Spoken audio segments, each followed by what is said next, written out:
Hello, friends, and good evening.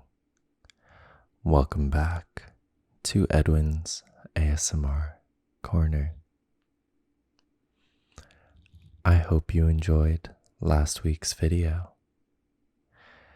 This week, we'll be reading another selection from our favorite grimoire, Grimm's Fairy Tales. This week, we'll be reading Sleeping Beauty. As always, please hop down and maybe throw a comment, maybe subscribe or share this video. It really helps out. And with that, please feel free to get comfy, to get cozy, and as you're ready, we'll begin.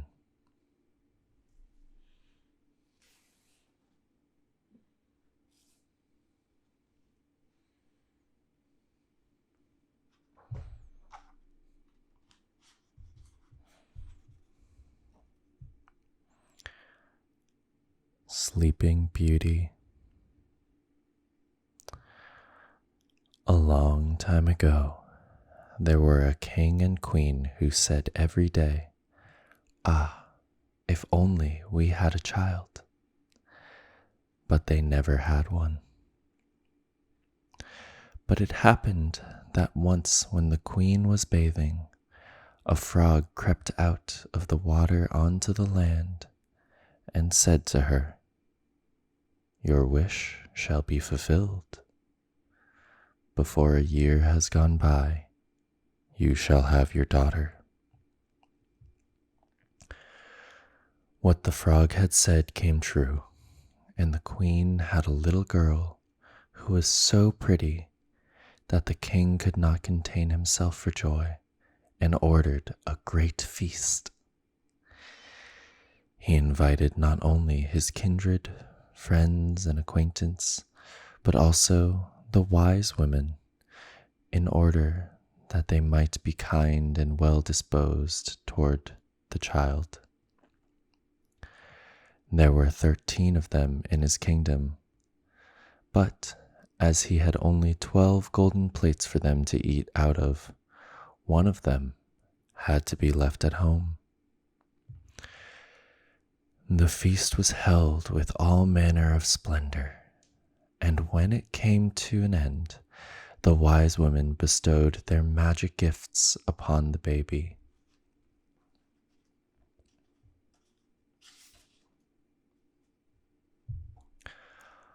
One gave virtue, another beauty, a third riches, and so on with everything in the world that one can wish for. When 11 of them had made their promises, suddenly the 13th came in. She wished to avenge herself for not having been invited, and without greeting or even looking at anyone, she cried with a loud voice, "The king's daughter shall in her 15th year prick herself with a spindle and fall down dead." And without saying a word more, she turned round and left the room. They were all shocked, but the 12th, whose good wish still remained unspoken, came forward. And as she could not undo the evil sentence, but only soften it, she said, "It shall not be death, but a deep sleep of 100 years into which the princess shall fall." The king, who would fain keep his dear child from the misfortune, gave orders that every spindle in the whole kingdom should be burnt. Meanwhile, the gifts of the wise women were plenteously fulfilled on the young girl, for she was so beautiful, modest, good-natured and wise, that everyone who saw her was bound to love her. It happened that on the very day when she was 15 years old, the king and queen were not at home, and the maiden was left in the palace quite alone.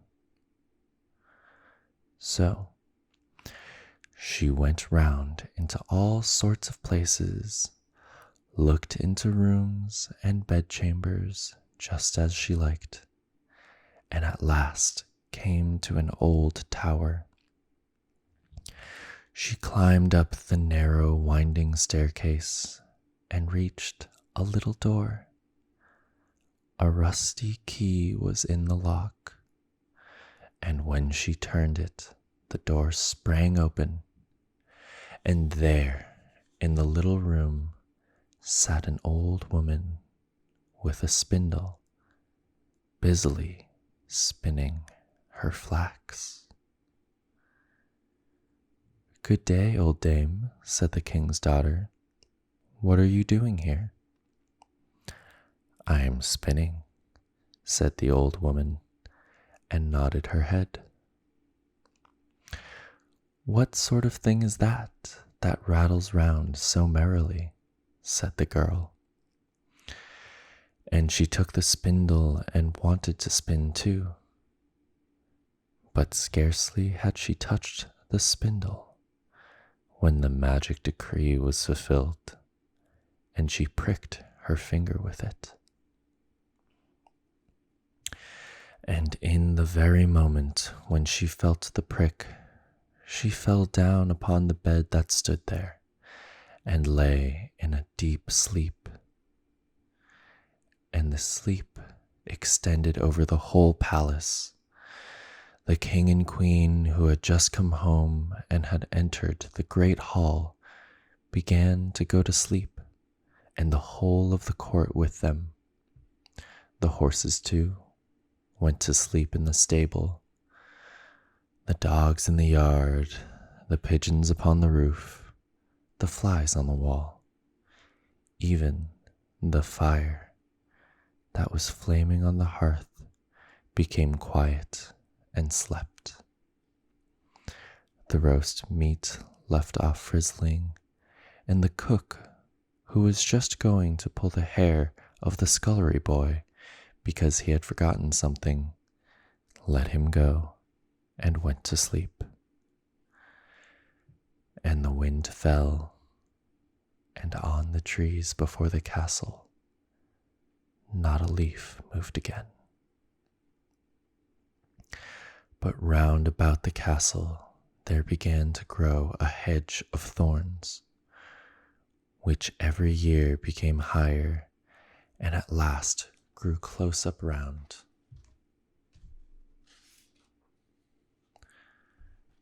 Round the castle and all over it, so that there was nothing of it to be seen, not even the flag upon the roof.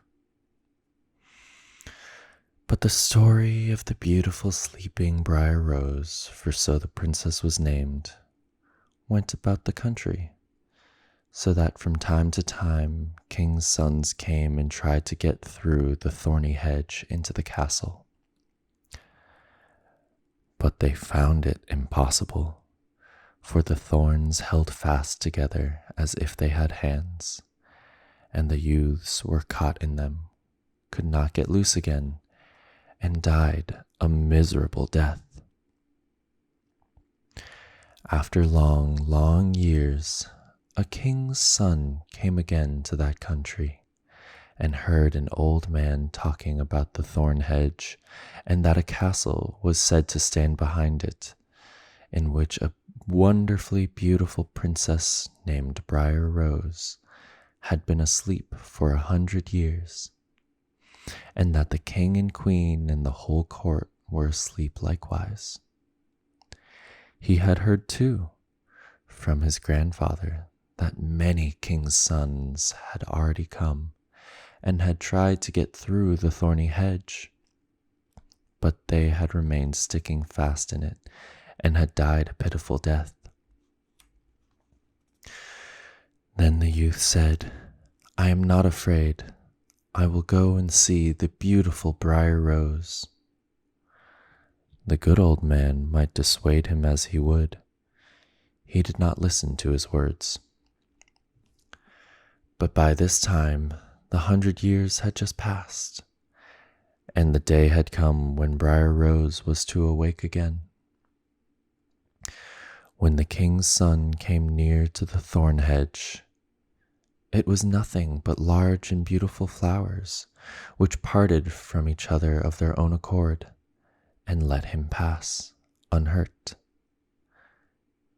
Then they closed again behind him like a hedge. In the castle yard, he saw the horses and the spotted hounds lying asleep. On the roof sat the pigeons with their heads under their wings, and when he entered the house, the flies were asleep upon the wall. The cook in the kitchen was still holding out his hand to seize the boy, and the maid was sitting by the black hen, which she was going to pluck. He went on farther, and in the great hall he saw the whole of the court lying asleep, and up by the throne lay the king and queen. Then he went on still farther, and all was so quiet that a breath could be heard. And at last he came to the tower and opened the door into the little room where Briar Rose was sleeping. There she lay, so beautiful that he could not turn his eyes away, and he stooped down and gave her a kiss. But as soon as he kissed her, Briar Rose opened her eyes and awoke, and looked at him quite sweetly. Then they went down together, and the king awoke, and the queen, and the whole court, and looked at each other in great astonishment. And the horses in the courtyard stood up and shook themselves. The hounds jumped up and wagged their tails. The pigeons upon the roof pulled out their heads from under their wings, looked round, and flew into the open country. The flies on the wall crept again, the fire in the kitchen burned up and flickered and cooked the meat.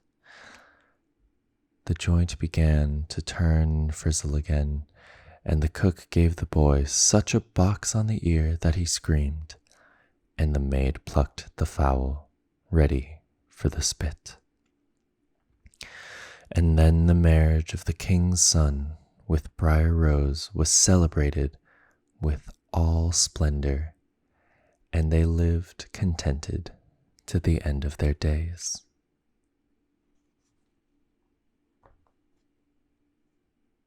The end.